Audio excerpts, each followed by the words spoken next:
Bonsoir à tous, bienvenue dans votre émission La Réunion, on l'est là, on est autour du 20 décembre, on parle de la Réunion, de l'histoire, du présent, mais bien sûr de l'avenir, et on essaye de comprendre aussi comment l'histoire, comment les enfants de la Creuse, comment l'esclavage, pourquoi le bimidum.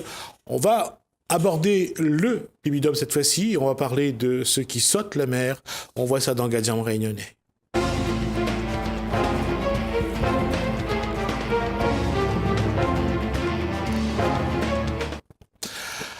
Elle a fait le grand saut juste après le bac. Elle a fait le grand saut pour écrire le grand saut. Bonsoir, Expédite Laop Cerno. Bonsoir. Alors, le grand saut. Alors, je vais montrer le livre, le grand saut. Alors, le grand saut, c'est pas le triple saut. C'est pourquoi le grand saut? Le grand saut, parce que, comme vous connaissez, en créole, il dit, quand un Monique quitte la Réunion, il dit, il saute la mer. D'accord. Alors, saute la mer, aujourd'hui, c'est quelque chose qu'il faut définir ou pas. Je ne crois pas. Je pense qu'aujourd'hui, tout le monde sait c'est quoi saute la mer. À l'époque, c'était cet avion qui a commencé à arriver dans les années 60-70. C'était un événement pour la Réunion. Oui. C'était sûrement un événement bien plus important et plus inhabituel que maintenant, parce que maintenant, de Mouni voyage comme rien. Mais à l'époque, quand nous l'a parti dans les années... moi, on l'a parti en 74, comme on l'a dit, après le bac. Mais les gens là commencent à partir, les jeunes là commencent à partir vers la fin, vers les années 60. C'était vraiment nous passer d'un monde à l'autre, à un autre, quoi. Parce que la Réunion n'avait rien à voir avec la France. D'accord. Alors, dans ce livre qui est autobiographique, parce que oui, beaucoup et à la première personne du singulier, oui. Le regard est, j'allais dire, presque naïf, volontairement, je suppose. En fait, le regard, c'est le regard que m'en avait à l'époque, que m'en a parti, et moi, t'es pas la seule. Nous connaissons rien de la France. Nous l'est parti avec beaucoup de naïveté et beaucoup d'ignorance. Nous l'a parti, comme disaient certains à l'époque, pensant que nous allions décrocher la lune avec les dents, et même pas, en ce qui me concerne, même pas avec l'espoir d'avoir des choses extraordinaires, mais c'est que nous la jettent à nous dans l'inconnu parce que nous t'es poussés par une pression sociale qui voulait que les jeunes y partent. Il y a cette situation, Maxime Laop, oui. Papa, 10 enfants. Oui.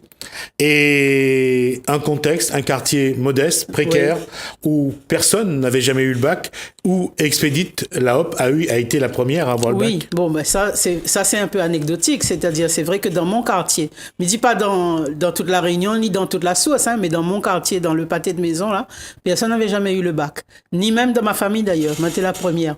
Donc m'en a saisi l'occasion de pouvoir faire des études pour partir. Parce qu'il y avait un courant qui voulait que les jeunes y partent.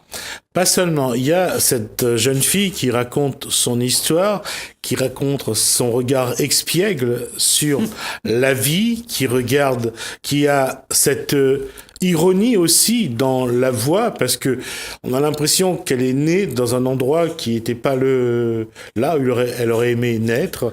Elle aurait peut-être voulu naître dans un endroit un peu plus où la misère était un peu moins forte, où on dormait pas à 3, à 4 sur le même lit. Disons que si vous voulez, dans mon quartier, là, nous l'étions tout le monde pareil. Donc, je ne me sens pas moins différente des autres. Mais c'est que il se trouve que dans ma vie, je allais à l'école et j'étais avec des enfants de bourgeois, des enfants des milieux aisés, à cause de mon parcours scolaire. Donc, effectivement, je me sentais à moi un peu décalé par rapport aux gens du coin. Mais je veux dire, comme tu es dans la Source, comme tu es dans ma région, là, je ne me sens pas moins différente de tout le monde, parce que nous, toutes, t'es pauvres. Alors, on va continuer un petit peu sur l'histoire d'Expédite Laop Cerno. C'est partir avec ses valises, aller sans rien. À Nice. À Nice pour faire des études, parce que dans notre tête, dans le sud de la France, il fait moins froid. Mais quand nous part en pensant que nous, ça va dans le sud, il fait moins froid là. Nous réalise pas vraiment c'est quoi le froid dans l'hémisphère nord. Moi, m'a fait faire un ensemble en jean, en coton donc. Et m'a mis penser, mais t'es bon pour le froid. Et quand on arrive là-bas, on a au compte, quand l'hiver arrive, on a au compte que il faut un manteau, ou là, on a l'argent pour acheter le manteau, et que ou de veste en jean, finalement, c'est de la rigolade, quoi. Et une chose, c'est que là, on parlait pas Bimidum, là, on parlait de partir faire des études. Oui, c'est-à-dire que à l'époque, moi j'avais déjà une sœur et un frère qui étaient partis par le Bimidum, plus un certain nombre des tas de jeunes de mon quartier. Parce que la société, il poussait les jeunes à partir, à aller travailler à Poissy, dans les usines Simca Chrysler, ou dans les hôpitaux, ou dans la poste. Il poussait les jeunes à partir. Et moi, comme on était à peu près la seule que l'été, il poursuivre sa scolarité, il était au lycée, donc ça a gagné le bac. Pour moi, la possibilité de partir, c'était par les études. Mais les jeunes de mon âge, de ma génération et autour de moi, les partis en grand nombre par le Bumidum. Alors, justement, aujourd'hui, j'allais dire presque 44 ans après, oui. Quel regard la jeune fille devenue la femme qui est aujourd'hui dans des traditions, dans les racines de la Réunion, dans son histoire, quel regard porte aujourd'hui Expédite Cerno sur ce Bumidum finalement? Eh bien, comme Midiaoum, je pense que c'est surtout le fait que tu pousses les jeunes à partir. Ça, de toute façon, même si tout le monde est parti volontairement, il y avait un courant qui faisait pression sur les jeunes pour partir. Ils disaient, allez en France, on va ni de monde. Bon, comme si quand nous les la Réunion, nous les pas de monde. Et dans mon cas particulier, ça s'est bien passé. Quand on arrive là-bas, on avait déjà une sœur, un frère, nous l'a eu des amis, nous l'a rencontré d'autres Réunionnais, ça s'est bien passé. Mais même si ça s'est bien passé, je trouve que la façon dont ça s'est passé pour la majorité, c'est pas l'idéal. Maintenant, en ce qui me concerne, le séjour en France l'a renforcé mon identité de réunionnaise. Et aujourd'hui, on sent sur le questionnement, sur l'interrogation, lorsqu'on dit on a été obligé de partir. Oui, on était obligé. Ça, j'insiste. On était obligé. Voilà. Alors, ça venait juste après les enfants de la Creuse. Est-ce que c'était en même temps, mais nous connaissions pas nous l'histoire des enfants de la Creuse. C'était la même période. Mais, il veut dire, vous n'avez pas une publicité faite autour de ça. Donc, si vous êtes vivre dans un endroit où vous n'avez point des enfants concernés, vous ne te connaissez pas. Mais c'était le même état d'esprit. Le même état d'esprit qui pilotait l'histoire des enfants de la Creuse, qui pilotait l'ordonnance de Bré et qui pilotait le départ des jeunes par le Bumidum.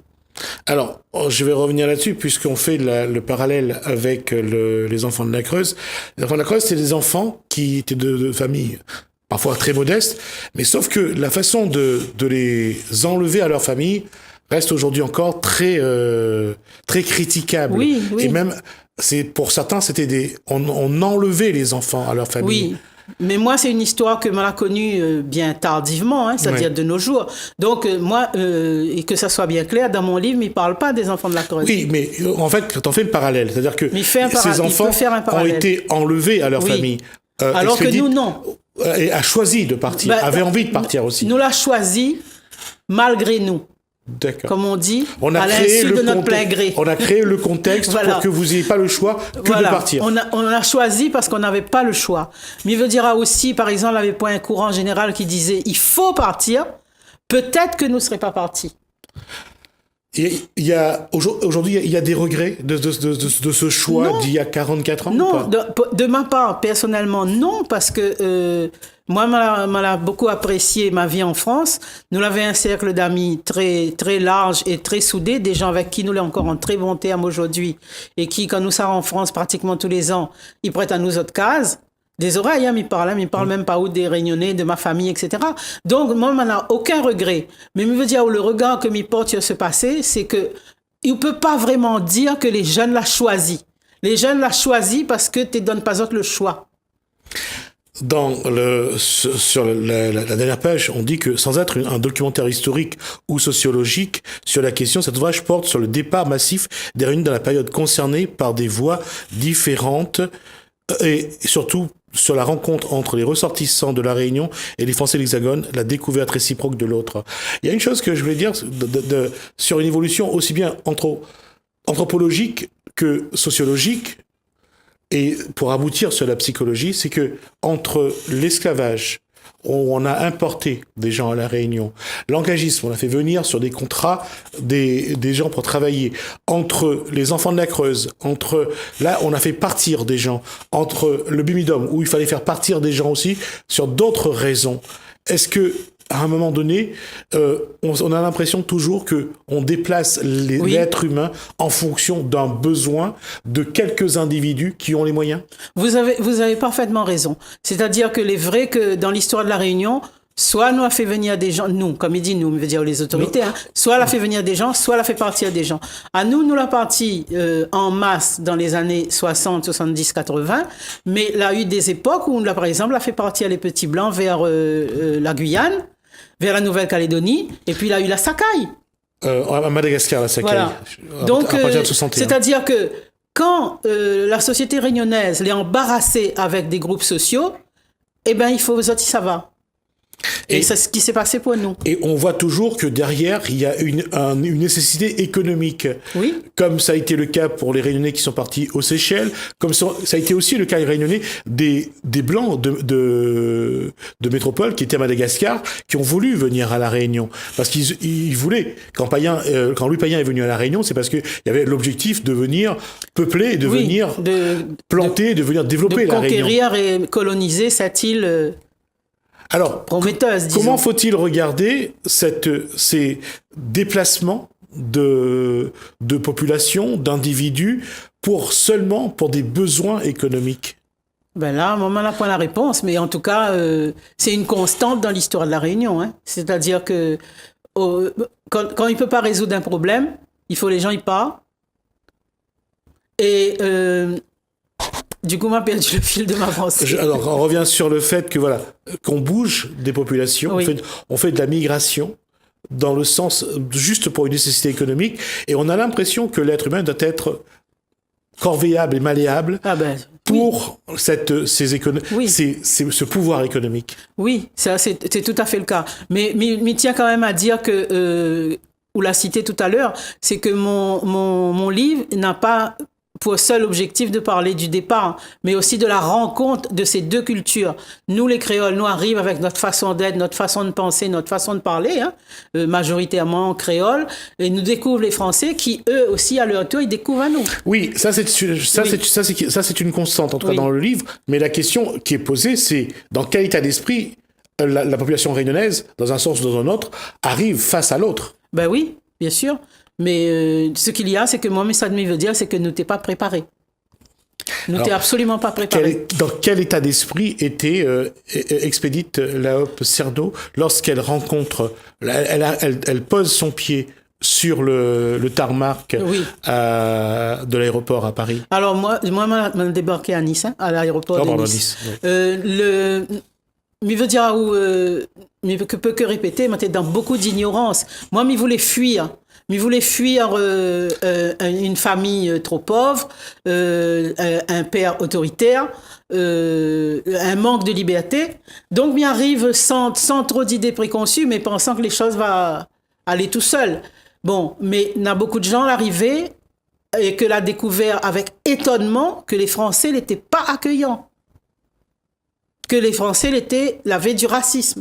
Moi, je l'ai connu du racisme. Mais là, je ne pas mort. Je ne pas fait grand-chose parce que on le voit bien entouré. Lorsqu'il faut trouver une chambre. Voilà, une chambre d'étudiants. Nous l'a parti à deux avec mon camarade de lycée qui ressemblait à un Maghrébin, comme beaucoup de Réunionnais. Hein. Ouais.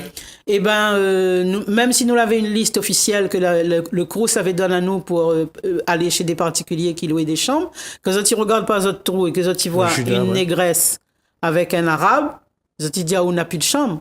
Alors que l'avait, hein. Mais bon, finalement, nous l'a trouvé à nous loger. Après, nous sommes tombés sur des gens qui étaient corrects. Nous l'avons rencontré quand même des gens très bien.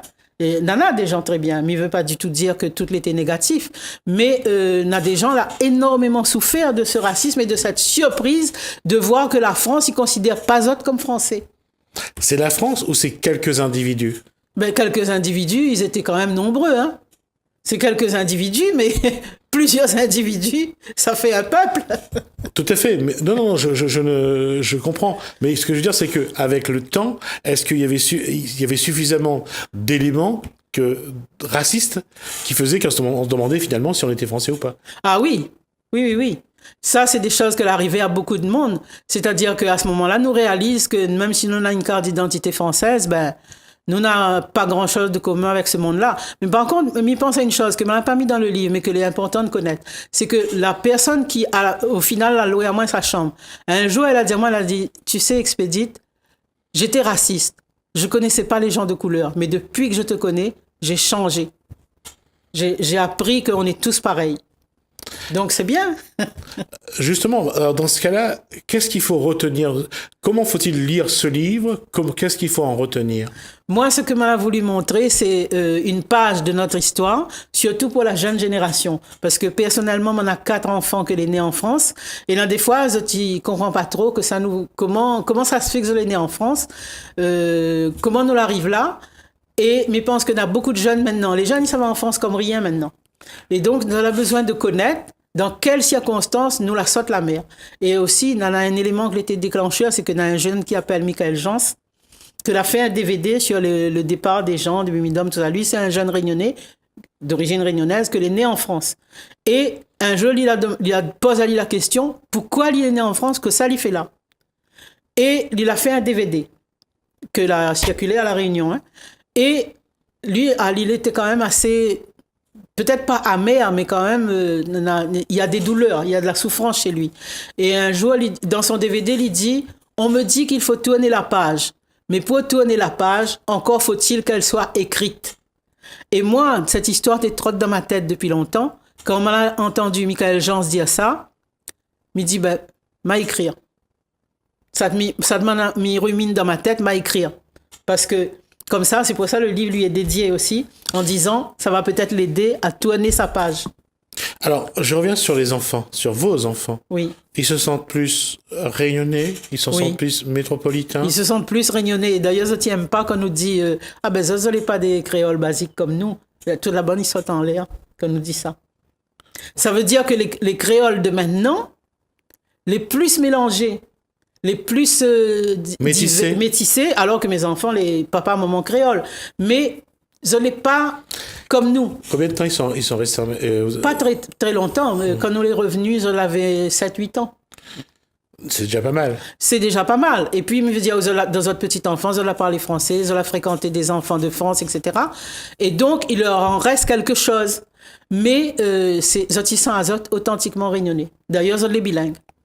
Alors là-dessus, justement, et je vais revenir là-dessus, on est dans la période du 20 décembre, je disais, et je reviens à cette question-là. La question, c'est, est-ce que c'est finalement des individus, que ce soit l'esclavage, l'engagisme qui est allé jusqu'à 1930, je veux dire. Oui, 36.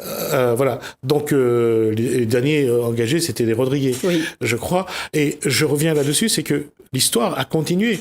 Parce que 30 ans plus tard, il y avait, moins de 30 ans plus tard, il y a eu les Enfants de la Creuse et le début du Bimidum.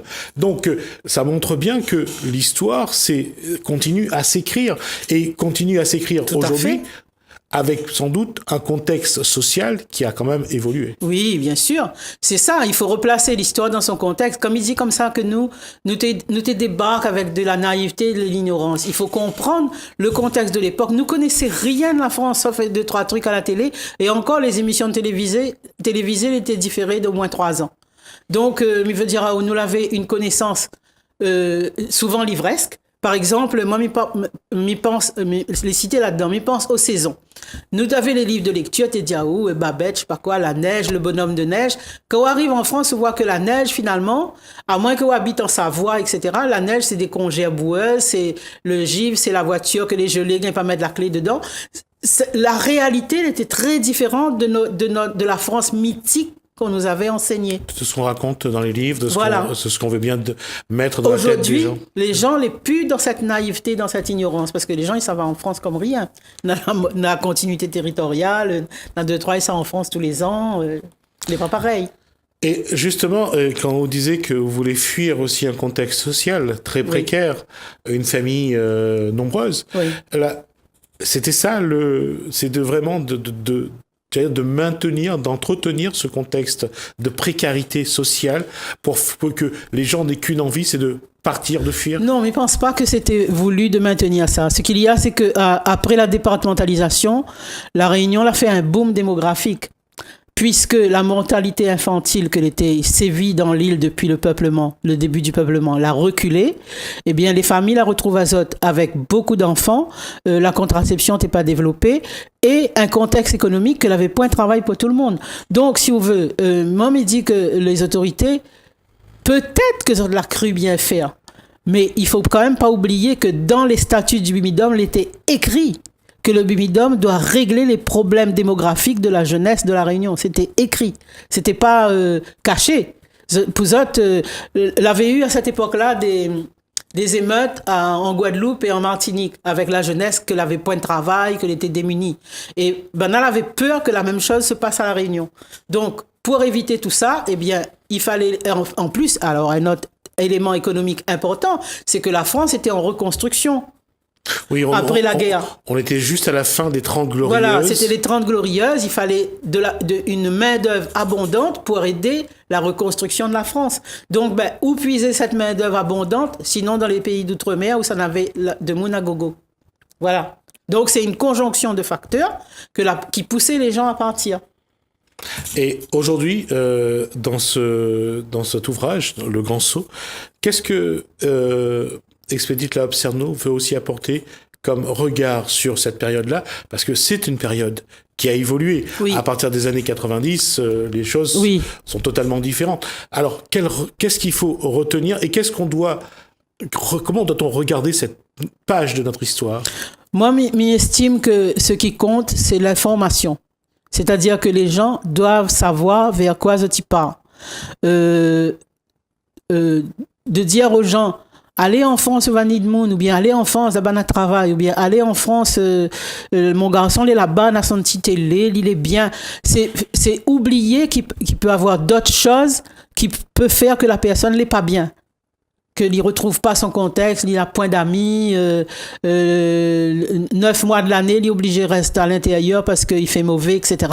Donc, je pense que ça qui est important, c'est que les gens les informer. Et je pense qu'aujourd'hui, nous les quand même un peu mieux informés qu'à cette époque. C'est un petit peu comme Van Kojon Ngoni. Un peu, oui. Et justement, comment le Réunionnais doit se préparer pour partir, pas seulement en métropole, parce qu'aujourd'hui avec Erasmus, maintenant ça va avec les dispositifs, avec ce que fait la région en termes de mobilité, en envoyant les gens au Québec, là, ou bien en Australie ou ailleurs. Comment doit-on regarder un départ voulu, décidé? Comment doit-on regarder ça? C'est avec la mondialisation. Faut-il se dire qu'aujourd'hui, c'est une opportunité ou quand même se méfier de ce qu'on nous vend? Je trouve que c'est une opportunité, mais il ne faut pas présenter ça à la jeunesse réunionnaise comme si c'est la seule issue. Parce que un monde, il peut essayer en sorte à lire la Réunion même. Moi, je ne dis pas, soyons clairs, je ne dis pas du tout qu'il ne faut pas quitter l'île. Au contraire, moi, mes 4 enfants, à un moment ou à un autre, ils sont partis, mais ils ont la retourné. Ils sont partis, mais n'a jamais empêché d'aller. D'ailleurs, de toute façon, ils n'auraient pas fait un contexte à midi parce que toute la partie était majeure. Donc, ils sont partis. Mais ils trouvent que c'est bien de découvrir le monde, mais il ne faut pas que les créoles continuent à penser que si ça t'y reste la Réunion, ils perdent quelque chose. C'est faux. Mais ils pensent que les gens peuvent vivre correctement à la Réunion. Si vous allez à la Réunion, par exemple, un truc que m'y déplore, c'est comment arrive en France, m'y découvre là des créoles que les avec nous à l'immigration, ben ici à la Réunion, vous avez la terre. Vous avez un terrain, vous avez des animaux. Pourquoi la pas donné une prime pour vous développer votre petite exploitation au lieu de dire laisse toute la même, allez en France pour vous devenir ouvrier chez Renault? C'était peut-être pas l'idéal. C'est ça que m'y veut dire. Donc, partir, oui, si vous l'avez vraiment envie. Par exemple, il parle là-haut du Québec. Là, il connaît bien parce que maintenant, une fille a parti au Québec. Le Québec, maintenant, il vient, il fait des campagnes d'information, il explique à nous que ça, il sait faire avec les jeunes au Québec.